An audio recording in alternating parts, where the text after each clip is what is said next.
So, what is happening right now? We have the Activision Blizzard Xbox Microsoft deal coming under scrutiny with the CMA in Europe, and we also have some people that actually work for them that are actually talking about the Sony PlayStation 5 and Call of Duty never leaving their PlayStation.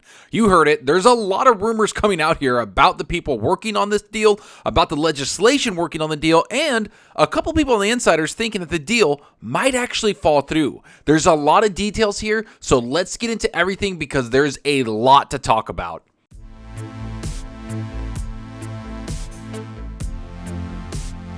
Alright, so you know the drill. If you like the content, hit that subscribe button and that like button. And if you want to be notified on future videos, hit that small little bell icon. And if you want to go that extra mile to support the channel, hit that join button. All the support is greatly appreciated. Alright, so I just kind of want to jump into this because honestly, it's kind of hilarious. We have a person that has been working with the Commission in Europe for several years and a senior person on their panel talking about Xbox and this Activision Blizzard deal and bringing up Sony's PlayStation. It's the weirdest thing you've ever seen, and to be honest, I don't really want to jump into anything else until we talk about this and then go into details about how this deal is kind of struggling to go through and the long road ahead that Microsoft and Xbox has for themselves. So let's get into what was said. Here's what's said by Ricardo Cardoso. The Commission is working to ensure that you will still be able to play Call of Duty on other consoles, including my PlayStation. Also on our to-do list, update stock pictures. These gamers have wired controllers, whereas Xbox and PlayStation have wireless ones since about 2006. Now, this is the weirdest sentence I've ever seen because he says my PlayStation. It's kind of weird and possessive in a way that he feels that Call of Duty should always be on his console, his PlayStation. He never says on my Xbox or anything like that. So, of course, over on social media where, you know, the best people live, they start scrutinizing this. They start talking about being biased, and a lot of insiders and people that are respected journalists actually criticize his take on this on Twitter and everywhere else. He has instantly become video game famous, and because of this, he had to respond on Twitter talking about this. To clarify, I am not involved in the assessment of the merger and don't even work in the department dealing with mergers. As is clear from my profile, my comments are personal and not a commissioned position, whose decision will be taken on the basis of the facts and the law. So obviously he heard some feedback and he saw the backlash that he got, and of course he redacted what he said and talked about it going through fairly. And trust me, I don't think he's going to infiltrate or do anything to make this deal not happen. What I think is going to happen is that they're going to look through this deal through a fine-tooth comb, and it's going to be scrutinized like crazy. And in fact, a lot of the deal that's happening is already going to the European Commission and clarify claims of perceived bias in the probe into Microsoft Activision Blizzard deal. And this is what everybody and the staff member that are talking about this is happening.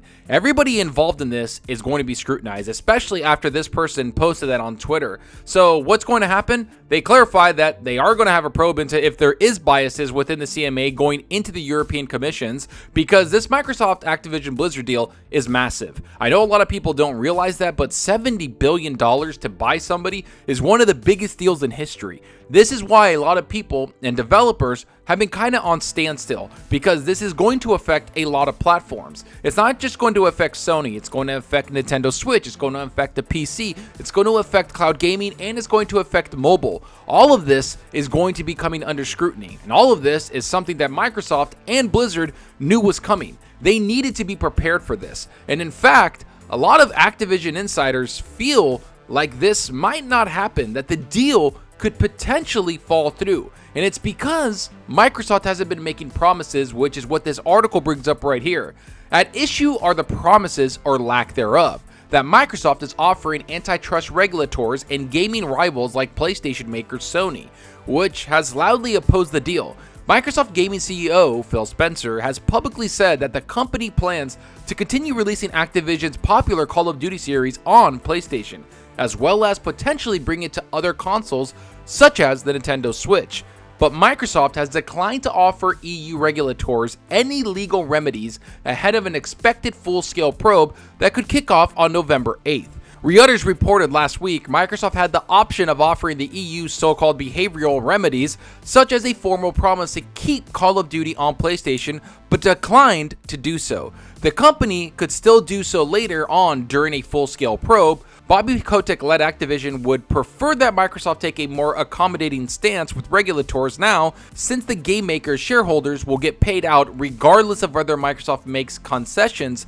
Activision insiders and analysts said, if you're Activision, you want Microsoft to offer everything forever for free. A hedge fund analyst closely following the deal told the Post, but that obviously destroys the economics of the deal.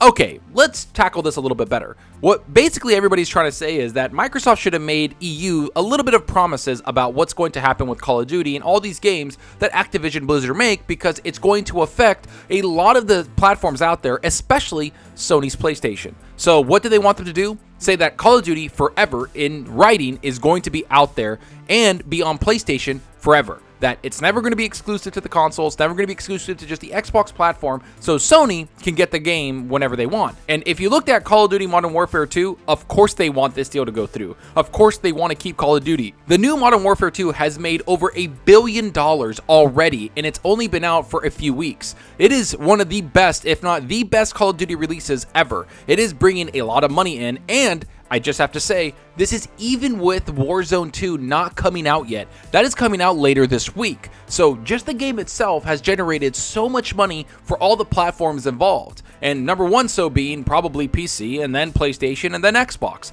So of course, PlayStation wants to keep them there. Yet I think it's Microsoft that is kind of playing nice here. They're saying, hey, we aren't going to be buying all these assets and this company just to give the competition the same exact stuff while we spent all the money. That's not going to happen. A lot of the games that Activision, Blizzard, and all those developers make are going to be going to Game Pass, are going to be going to Xbox. And we've never seen anything like this where they have to make all of these accommodations because of one specific platform in PlayStation. And we've never seen somebody that actually works for the commission come out and claim that they love their PlayStation, or my PlayStation is going to keep Call of Duty. It's very possessive and honestly a little fanboyish. That is what's happening here, and this probe is going to investigate this. This is what the EU talked about. Yes, he did get a lot of backlash, and he had to remify it and clarify what he was talking about, that he's not a part of this, but obviously this whole merger and this whole buyout has a lot of eyes on it. So a lot of people in Europe, a lot of people all over the world are going to have to look into this, because it is a big buyout. I keep saying that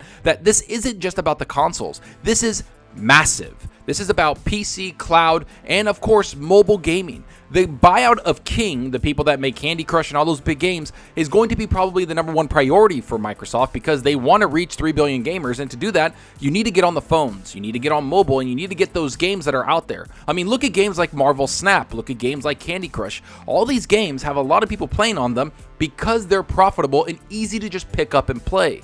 That's what Microsoft is lacking the most right now, is they have no mobile developers. They have basically non-existence on the mobile front, and that's why they want to get involved in this. And when you look at PC, that's another thing. They don't have a lot of stake on the PC. They don't have a lot of the mind share on PC for the Xbox platform. They've talked about it before, saying that they're like 7th in PC when it comes to gaming. That is embarrassing for Microsoft. So of course they want to get Activision Blizzard, because it'll shoot them up in the PC front and it'll propel them beyond new heights for the mobile front. This isn't about the console, and that's what Microsoft's trying to say. That, yeah, the console's going to get all these games, and that's great, but we don't care. We could put those games on PlayStation, especially Call of Duty, because it's profitable. They're going to treat this like Minecraft, which Phil Spencer brought up. He said that they're going to treat this game like Minecraft, where it actually expanded once they bought Minecraft. It went to multiple devices, it went on mobile, it went everywhere, and they have it the most profitable it's ever been.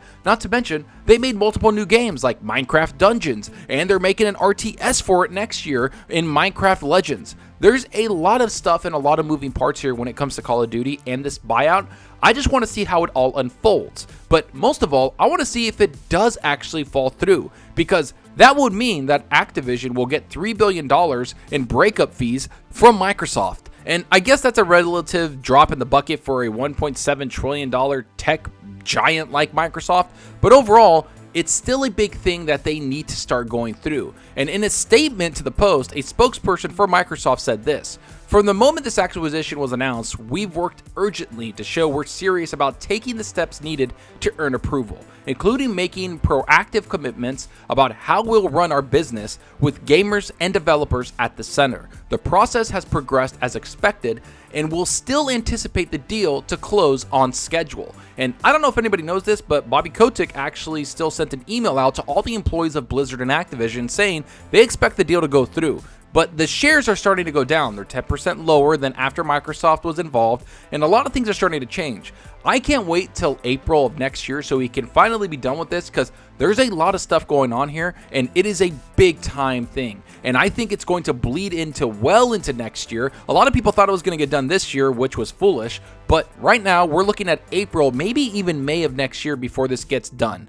And I think that the probing and all that, I think there's a lot of stuff that Microsoft needs to promise. And I don't think Call of Duty is going to leave PlayStation. And I honestly think that a lot of other things are going to need to change, especially when it comes to mobile and all this other stuff. We'll see what happens. But so far, Microsoft's making promises. They're trying to show these regulators and the European commissions and also the FTC in America that, hey, we deserve to buy them. We're putting good money up ahead in front of it, and we're going to expand where these games go. We're going to give it to more people, so it's not anti-competitive, and it helps the consumers because more people are able to play these games. But let me know what you think about this. Do you think that the deal is actually going to go through? Do you think that it's in trouble, and you think that the European Commission is going to put some strikes on it where they're making Microsoft put games on different platforms, which might not make sense for them economically if they drop $70 billion? And do you find it surprising that somebody from the commission actually talked about my PlayStation, and talked about needing their Call of Duty on that platform? And do you think they got a lot of kickback from their superiors talking about this? Go down below and let me know. And I hope you enjoyed the video, and if you did, please hit that subscribe button and that like button. That support helps out the channel more than you know. And give me a follow on Twitter at Zalker87. I'm always on there talking games and sharing my latest videos. Plus, I love interacting with everyone there, so get on Twitter and let's talk about gaming. Also, follow me on Xbox Live. My gamertag is Zalker87, just like my channel name. See what games I'm playing, and let's compete in achievements for the month. So right now, I have beaten Gotham Knights, which I loved. I beat that all on the PC. That game is so good. I really enjoyed it. I put about 40 hours into it, and trust me, you're going to want to play that game. And I've been playing a bunch of Call of Duty Modern Warfare 2. I've been playing the multiplayer like crazy, leveling up my guns, because I want to get into the Warzone 2 that's coming out later this week. I love Battle Royales, and I wanted to get all my guns kind of leveled up, get all the stuff attached to them. So I'm looking forward to that this week. But I've also been playing a bunch on my PS5. I've been jumping into God of War Ragnarok because God of War is my favorite franchise, and I love that thing. That game is so good. There's a lot more puzzles in it and a lot more exploration and a little less combat, which has me a little bit annoyed, but I have to say that I'm really enjoying it. It is very much a contender for Game of the Year, but I do not think it's better than Elden Ring. Elden Ring blew my mind. I think it's one of the best games to ever come out, ever, period. So that game should win Game of the Year. But overall, God of War is just a really well-made game. You can tell that the developers put a lot of passion into it, a lot of work into it, and it's well polished. I haven't run into any bugs, and I'm just enjoying it. The combat feels great. You jump right back into the game like it's 2018, and trust me, there's a lot better things in there. There's more variety of enemies, there's more variety of combat, and I'm just really enjoying it. The worlds are beautiful, the game is beautiful, and it runs perfectly on the PS5. Trust me, check that game out. It's insane. But I want to know what you're playing. Are you playing something on your PS5, your Xbox Series X, your PC, your mobile? Are you on your Steam Deck playing something? Let me know down below, because that's what we're here for, is to talk games, and I really want to know what you're playing. And that's all for now. Thanks for watching, and until next time, remember, enjoy your gaming. Later.